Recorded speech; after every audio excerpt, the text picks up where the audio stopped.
The research base on Verith 7 was never quiet, but it was always dim. And that was exactly how the Kirati liked it. Their large golden eyes were built for soft light and gentle shadows, and the station had been designed with their comfort in mind from the very beginning. Every corridor glowed with a pale blue warmth that reminded the Kirati of moonlit nights on their home world, and every room was kept cool and calm like a cave at dawn. But there was one human who never complained about the darkness, and her name was Dr. Elena Vasquez. She had arrived at the station 2 years ago as a xenobiologist, and in that time she had become something far more important than a scientist to the Kirati crew. She had become family. Elena was a tall woman with warm brown skin and black hair that she kept tied back in a simple braid, and she had a smile that could light up even the dimmest corridor on the station. But the most striking thing about her was what she wore on her face every single day. Without fail, sunglasses. They were aviator style with silver frames and dark lenses that hid her eyes completely, and she never took them off inside the station. The Kirati had asked her about them many times, and she always gave the same answer with a little laugh. "The lights here are too dim for my human eyes," she would say, "so I wear these to help me see better, and also because they make me look cool, do they not?" The Kirati did not fully understand this explanation, but they accepted it because Elena was Elena, and everything about her was wonderful. She was patient and kind and always had time to listen, and she never made anyone feel small or foolish for asking questions. She was especially beloved by the 3 cubs who lived on the station. Their names were Mira and Telos and Little Ven, and they were the children of crew members who had been granted special permission to bring their families to this remote posting. Mira was the oldest at 9 years in human terms, and she had sleek gray fur and serious amber eyes that missed nothing. Telos was 8 and had brown fur with white patches, and he was always thinking and planning and coming up with ideas. Little Ven was only 6, and he had fluffy black fur and the biggest eyes of them all, and he followed his older friends everywhere like a shadow. The 3 cubs adored Elena more than anyone else on the station. They would wait for her outside the biology lab every morning, and they would follow her to the cafeteria for breakfast, and they would sit with her while she ate and listen to her stories. Oh, the stories she would tell them. Elena knew so many tales about her home world called Earth, and the cubs could never get enough of them. She told them about vast oceans filled with creatures bigger than starships, and she told them about mountains that touched the clouds, and she told them about cities where millions of humans lived together in towers of glass and steel. But their favorite stories were always about the detectives. Detectives were special humans who solved mysteries and caught criminals by finding clues that everyone else missed, and Elena made them sound like the most exciting people in the entire galaxy. A good detective sees what others do not see, Elena would tell the cubs, and her sunglasses would gleam in the dim light as she spoke. A good detective watches and listens before they act, and they never give up until they find the truth. The cubs would lean forward with their ears perked up and their tails swishing with excitement, and they would beg her for more stories about these amazing humans who solved puzzles and caught bad guys. Elena was always happy to share another tale, and she never seemed to run out of them. "Did detectives on Earth wear eye shields like yours?" Mira asked one day, pointing at the sunglasses. Elena smiled and touched the frames with her fingers. "Some of them did," she said, "and it made them look very mysterious and cool, and nobody could tell what they were thinking or where they were looking." The cubs thought this was the most wonderful thing they had ever heard. From that day on, they looked at Elena's sunglasses with new eyes, and they saw them not just as tools for seeing in dim light, but as magical objects that turned ordinary people into detectives. Life on the station continued in its peaceful rhythm for many months, and the cubs grew a little taller and a little wiser, and Elena continued to share her stories and her warmth with everyone around her. But then one evening, everything changed. Elena received a message from Earth, and the cubs could tell something was wrong because her smile disappeared, and her hands began to shake. "What is it?" Mira asked with worry in her voice. Elena knelt down so she could look at the cubs at their level, and even through her dark lenses the cubs could see the sadness in her face. "I have to go home for a while," she said softly, "because someone in my family is very sick and needs me." The cubs felt their hearts sink like stones in deep water. "Will you come back?" Little Ven asked, and his voice was barely a whisper. "Of course I will come back," Elena promised. And she pulled all 3 cubs into a warm hug. "Because this is my home too, and you are my family too. And I could never stay away forever." The next morning came too quickly, and Elena had to rush to catch the transport ship that would take her to the relay station. And then onward to Earth. She packed her bags in a hurry and said goodbye to everyone on the station. And she hugged the cubs so tight that they could barely breathe. "Be good," she told them, "and be brave, and remember everything I taught you." And then she was gone, walking down the corridor toward the docking bay with her bags over her shoulder and her braids swinging behind her. The cubs stood and watched until she disappeared around a corner. And then they stood a little longer because they did not want to believe she was really leaving. It was Mira who first noticed something on the workstation where Elena had been packing. A glint of silver in the dim blue light caught her eye, and she walked over to see what it was. Her breath caught in her throat. There on the desk, forgotten in the rush, sat Elena's sunglasses. The aviator frames gleamed like treasure, and the dark lenses seemed to hold secrets that only a detective could understand. "She forgot them," Telos said with wonder in his voice. "She left them behind." Little Ven added. Mira reached out with trembling paws and picked up the sunglasses very carefully, and she held them like they were the most precious objects in the entire galaxy, because to her and her friends, they were. Elena was gone, but she had left something behind, and the cubs knew in their hearts that these sunglasses were more than just a forgotten accessory. They were a gift, they were a mission, they were the beginning of something new. Mira held the sunglasses in her paws for a long time, and she could feel her heart beating fast inside her chest. Other 2 cubs gathered close around her, and they stared at the silver frames and dark lenses like they were looking at something magical. "Put them on," Telos whispered, and his tail swished with excitement. Mira hesitated because these belonged to Elena, and it felt strange to wear something so personal and important. Boot. Then she remembered all the stories Elena had told them about detectives and how they wore eye shields to look mysterious, and she felt a sudden surge of courage rise up inside her. She lifted the sunglasses and placed them on her face. The frames were too big for her, and they sat a little crooked on her furry nose, and the lenses covered half her face like a dark window spit. When she looked through them, something changed inside her. The world looked different through those dark lenses. Not darker, but somehow clearer and more interesting. She noticed things she had never noticed before, like the tiny scratches on the wall panel near the door, and the slight flicker in the 3rd light fixture, and the way dust floated in the air, like tiny stars. "How does it feel?" Little Ven asked with his big eyes full of wonder. Mira stood up straighter and tilted her head just the way Elena used to do when she was thinking hard about something. "It feels like I can see everything," she said, and her voice came out deeper and more confident than usual. She walked across the room with slow, careful steps, and she looked at everything like she was searching for clues.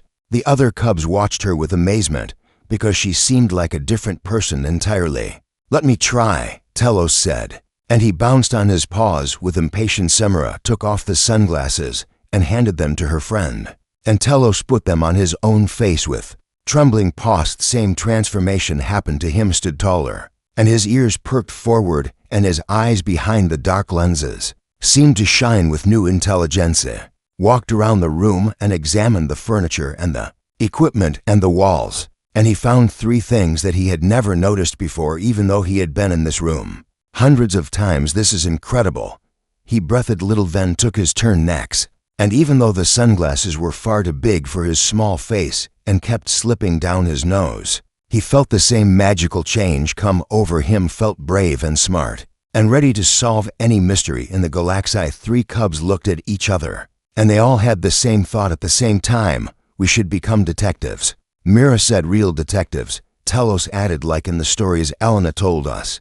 Ven finished. They made a pact right there in that room, and they held their paws together and swore to protect the station and solve mysteries just like the human detectives on Earth. They decided that whoever wore the sunglasses would be the leader of the investigation, and they would take turns so everyone got a chance to be the head detective. Their first order of business was to start patrolling the station and looking for anything suspicious or unusual. They marched out of the room with Mira in the lead wearing the sunglasses, and Telos and Ven followed close behind her like loyal assistants. Adult karate on the station. noticed the cubs almost immediately, and many of them stopped to stare and smile at the sight.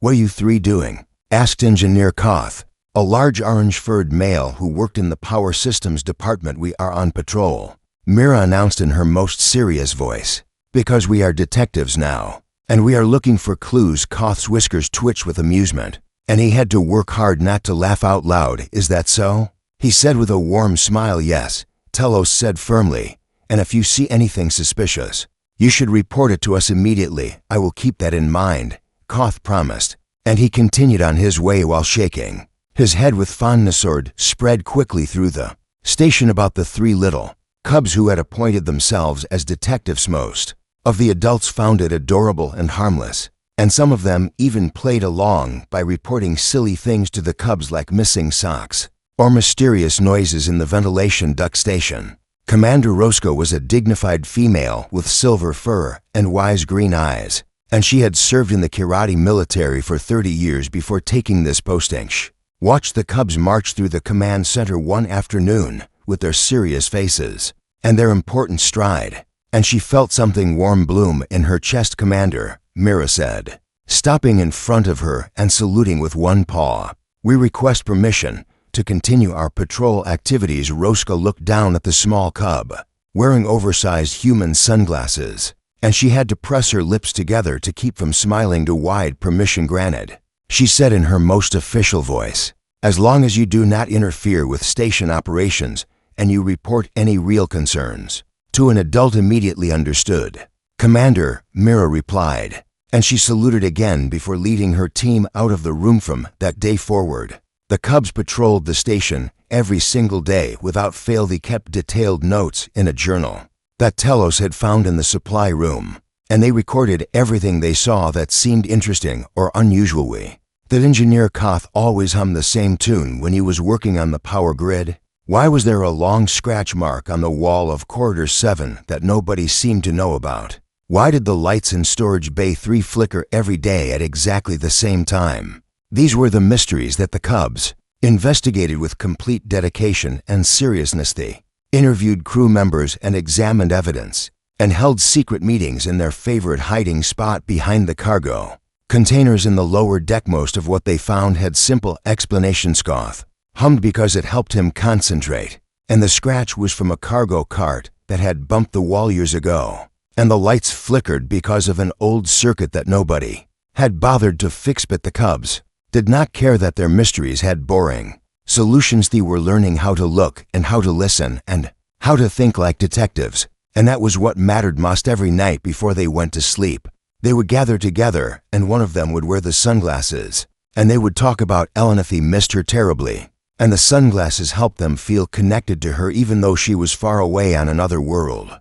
"Do you think she is proud of us?" Little Ven asked one night. "I think she would be very proud," Mira said as she adjusted the sunglasses on her face, "because we are doing exactly what she taught us to do. We are watching and listening," Telos said, "and we are being brave." Ven added they did not know it yet, but their games were about to become very real because somewhere in the shadows of the station, something was happening that was not a game at all, and only 3 small cubs with a pair of borrowed sunglasses would be able to see the truth that everyone else had missed. 3 weeks had passed since Elena left, and the cubs had settled into their routine of patrols and investigation. She had solved 17 minor mysteries, and they had filled almost half of their journal with notes and drawings and observations. But on the 18th day, they stumbled onto something that was not minor at all. It was Telos who first noticed something strange during their afternoon patrol of the lower decks. He was wearing the sunglasses that day, and he was walking slowly through Storage Bay 4 with his eyes scanning every corner and shadow. "Wait," he said suddenly, and he held up his paw to stop the Athurs. Myra and Ven froze behind him and looked around with alert eyes. "What is it?" Mira whispered. Telos pointed at a row of cargo crates stacked against the far wall of the bay. "Those crates were not there yesterday," he said. Myra frowned and tried to remember what the bay had looked like during their patrol the day before. "Are you sure?" she asked. "I am absolutely sure," Telos said with confidence, "because I counted all the crates yesterday and made a note in the journal, and there were 22 crates."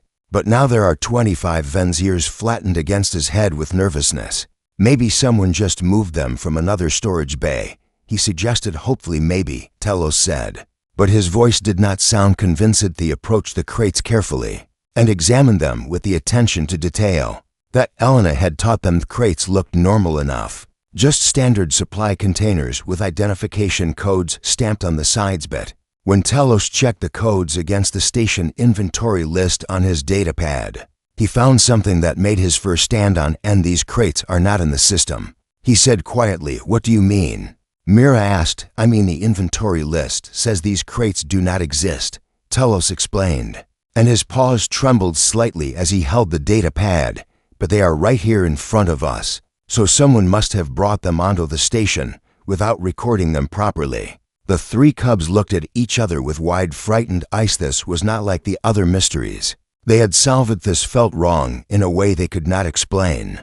Like a cold wind blowing through a warm room. We should tell an adult, Ven said, and his voice shook a little. We will, Mira promised, but first we need to gather more evidence. Because what if this is nothing, and we make a big fuss about crates that someone just forgot to log?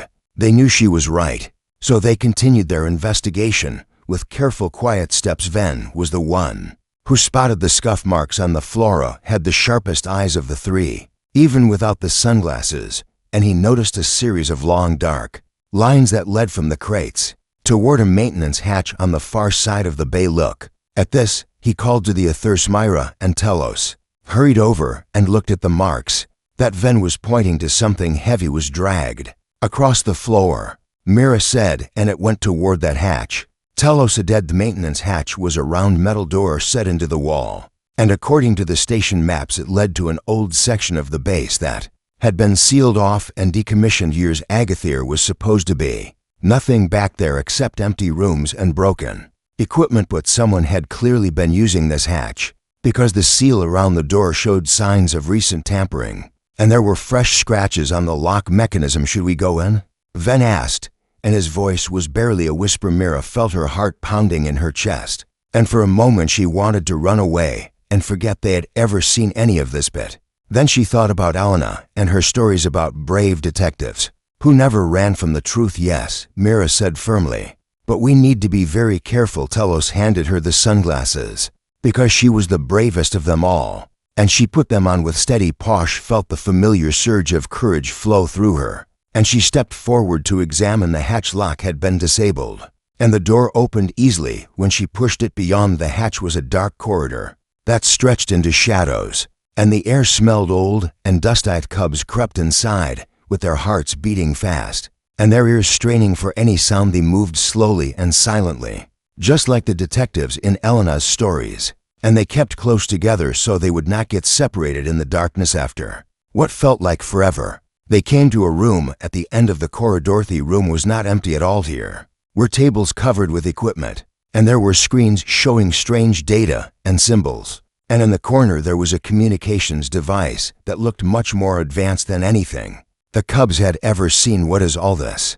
Ven Breathetelos moved closer to one of the screens and studied the information displayed there. His eyes went wide behind the sunglasses. These are station coordinates, he said with horror in his voice, and research data from the biology lab and security protocols, and this is everything important about our station. Mira felt ice form in her stomach. Someone is stealing our secrets, she said, and sending them to someone else, Telos added, pointing at the communications device. Cubs stood in the secret room and tried to understand what they had discovered. Edsamine on the station was a traitor, and they were selling information to people who should not have. Ithas was bigger and scarier than anything the cubs had ever imagined. We have to tell Commander Roska right now, Ven said urgently. We will, Mira agreed. But first we need to figure out who is doing this, because if we just report what we found, the traitor might destroy the evidence before anyone can catch them. Telos nodded slowly.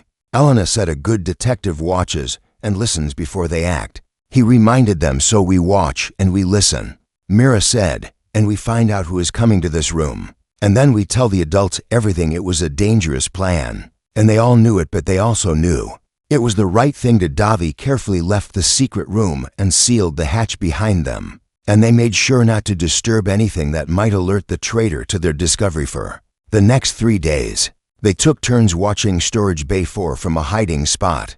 Behind a stack of legitimate cargo containers they watched, and they waited, and they documented everything in their journal. And on the third night, they finally saw who came to the secret hatch. It was a karate technician named Soroth, was tall with dark brown fur and nervous yellow eyes, and he had only been on the station for 2 months. The cubs watched as he looked around carefully to make sure no one was watching, and then he opened the hatch and disappeared inside. He had found their trader. No, they just had to figure out what to do next. The cubs huddled together in their secret meeting spot behind the cargo containers, and their faces were pale with fear beneath their fur. They had spent the last 3 days watching Soroth come and go from the hidden room, and they had documented everything in their journal with careful detail. Now they had to decide what to do with all this evidence. We have to tell Commander Roska immediately, Mira said, and her voice was firm even though her paws were shaking. But what if Soroth runs away before security can catch him? Telos asked worriedly. Or what if he destroys all the evidence?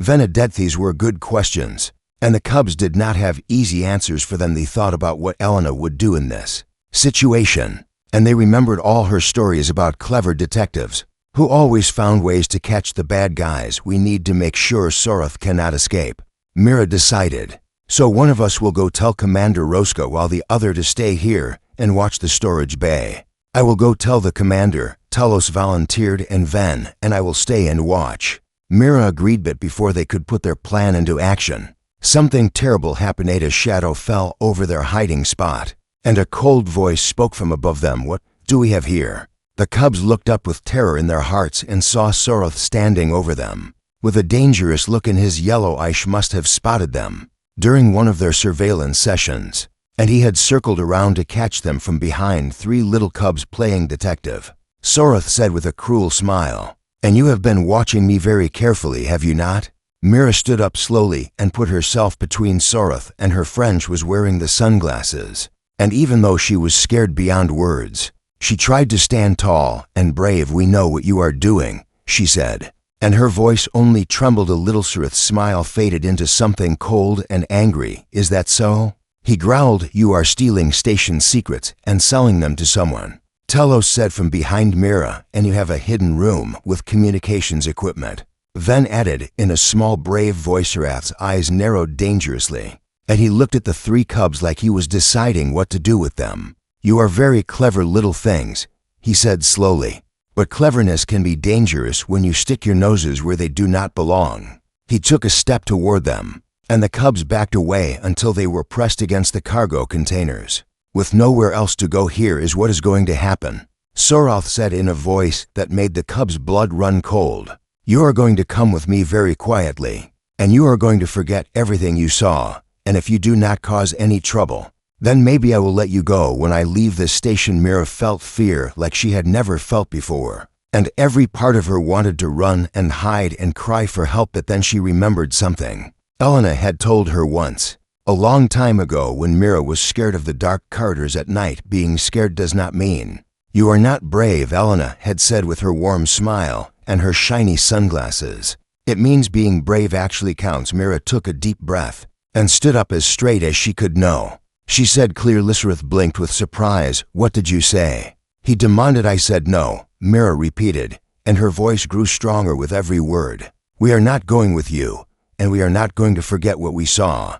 And you are not going to get away with this. Behind her, Telos and Ven drew courage from her words and stood up straighter too. That is right, Telos said firmly. We are detectives, Ven added, and detectives never give up. Soroth's face twisted with anger, and he reached out to grab Mira by the armpit. At that exact moment, Telos pressed a button on a small device he had hidden in his paw. A loud alarm began to wail through the storage bay, and red lights started flashing on the walls. Soroth jumped back with shock and stared at the cubs with disbelief. What did you do? He shouted over the noise of the alarm. I grabbed a distress beacon from the emergency supply locker, Telos said with a shaky but proud voice, just in case we needed it, because that is what humans do. They always prepare for the worst. Soroth's face went pale, and he looked around wildly as he realized his situation was falling apart. He could already hear the sound of running footsteps in the corridors outside the storage bay. "You little fools," he snarled, and he turned to run toward the maintenance hatch, but it was too late. The doors of the storage bay burst open, and security officers poured into the room with weapons drawn. Commander Roska was right behind them, and her silver fur bristled with authority and anger. "Stop right there," she commanded in a voice that could freeze fire. Soreth tried to run anyway, but two security officers caught him before he could reach the hatch. They pinned his arms behind his back and held him firmly while he struggled and cursed. Commander Roska walked past him without a second glance and went straight to the three cubs who were still huddled together behind the cargo containers. "Are you children all right?" she asked, and her voice was soft with concern. Myra nodded, and she realized her legs were shaking so badly that she could barely stand. "We are okay," she said. The commander looked at the sunglasses on Mira's face and the distress beacon in Telos's paw and the journal clutched in Ven's trembling hands. "It seems you three have been very busy," she said. "We found evidence," Telos said quickly, "in a hidden room through that maintenance hatch, and there is communications equipment and stolen data and everything you need to prove what Soreth was doing." The commander nodded slowly, and something like pride flickered in her green eyes. "Show me," she said. The cubs led her to the secret room, and they showed her everything they had found during their investigation. They gave her their journal with all their notes and observations, and they explained how they had discovered the unmarked crates and followed the scuff marks and watched Soreth for 3 days. By the time they were finished, Commander Roska was looking at them with an expression that was equal parts amazement and respect. "You three may have just saved this entire station," she said quietly. The cubs looked at each other, and despite all the fear and danger of the past hour, they felt a warm glow of happiness spread through their chests. "We were just doing what Detective Elena would do," Mira said simply, and in that moment, wearing a pair of borrowed sunglasses that were too big for her face, she had never felt more proud. 6 weeks passed after Soreth was arrested, and life on the station slowly returned to normal. The cubs were heroes now, and everyone on the station knew their names, and their story crew members would stop them in the corridors to shake their paws and thank them for their bravery, and the kitchen staff always gave them extra dessert at mealtimes. But the cubs did not care about the praise or the treats. They only cared about one thing, and that was waiting for Elena to come home. Every day they would check the arrival schedules on the public terminals, and every night they would talk about what they would say to her when she finally returned. They had so much to tell her about their detective work and their investigation and how they had caught a real traitor using everything she had taught the man. Then one morning, the announcement came over the station speakers. "Attention all personnel. Incoming transport from Earth Relay. Docking in Bay 2 in 30 minutes. The cubs looked at each other with hearts pounding and eyes shining. "She is coming," Ven whispered. "She is really coming." Telos breathed. "Let us go," Mira said. They raced through the corridors faster than they had ever run before, and they arrived at Docking Bay 2 with 20 minutes to spare. But when they got there, they found that they were not the only ones waiting. The entire crew was gathered in the bay, and Commander Roska stood at the front with her dress uniform pressed and perfect. Cubs pushed through the crowd until they reached the front, and the commander smiled down at them with warm green eyes. "I thought you three would want to be here," she said. "Of course we want to be here," Mira said breathlessly, "because Elena is our best friend." The minutes ticked by slowly, slower than any minutes had ever ticked before. The cubs watched the docking port with intense focus, and they bounced on their paws with impatience. And then finally, blessedly, the airlock doors opened with a soft hiss. Elena Vasquez stepped through the doorway and into the docking bay. She looked tired from her long journey, and there were shadows under her eyes that had not been there before. But she was still Elena, still warm and kind and beautiful, still the human who had become family to everyone on this station. She blinked with surprise when she saw the crowd gathered to greet her. "What is all this?" she asked with confusion in her voice, and then she noticed something else. The three cubs at the front of the crowd were wearing sunglasses, not just her old aviator sunglasses, but 3 matching pairs of aviator sunglasses with silver frames and dark lenses, just like the ones she always wore. Mira was wearing the original pair that Elena had left behind, but Telos and Ven were wearing brand new ones that the crew had ordered specially from a supply ship. Cubs stood in a row with their backs straight and their chins raised, and they looked like the most serious little detectives. In the entire galaxy, Elena's hand flew to her mouth, and her eyes filled with tears. "Oh my." She whispered. Commander Rosca stepped forward and saluted formally. "Dr. Vasquez," she said in her most official voice, "on behalf of the entire crew of Verith 7 Research Station, I welcome you home." "Thank you, Commander," Elena said, still staring at the cubs with wonder. "But what is going on here? And why are those children wearing sunglasses?" The commander smiled, and it was a real smile full of warmth and pride. "While you were away," she explained, "these 3 young detectives discovered a traitor in our midst, and they gathered evidence and caught him before he could escape with our secrets." Elena's eyes went wide. "What?" she gasped. "It is true," Telos said proudly. "We found a secret room with stolen data and communications equipment, and we watched the bad guy for 3 days, and then we called security with a distress beacon, and we were very brave," Ven added, "even though we were also very scared, and we did it all because of you," Mira said softly. "Because you taught us how to see things that others miss, and you taught us that being scared does not mean you are not brave." Elena stood frozen for a long moment, and tears streamed down her cheeks. Then she dropped her bags on the floor and ran forward and swept all 3 cubs into her arms, held them so tight that they could barely breathe, and she buried her face in their fur and cried and laughed at the same time. "I am so proud of you," she said through her tears.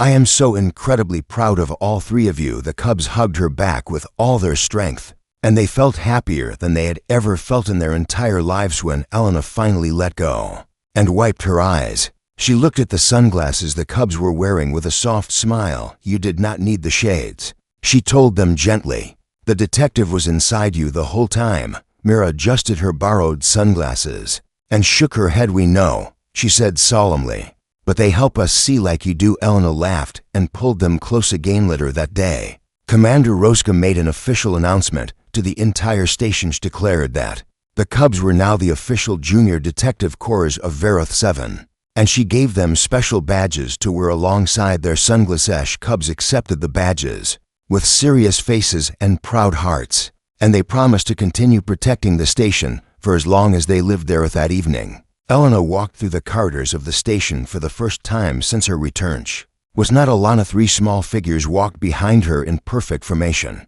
all of them wearing matching aviator sunglasses. They patrolled together through every section of the station, and they checked every corner and shadow for anything suspicious. When they passed the command center, a visiting dignitary from the Kirati homeworld stopped and stared at the strange sight. "Commander Rosca," the dignitary asked with confusion, "why are those children wearing human eye shields?" The commander looked at Elena and her 3 little detectives, and a warm smile spread across her silver-furred face.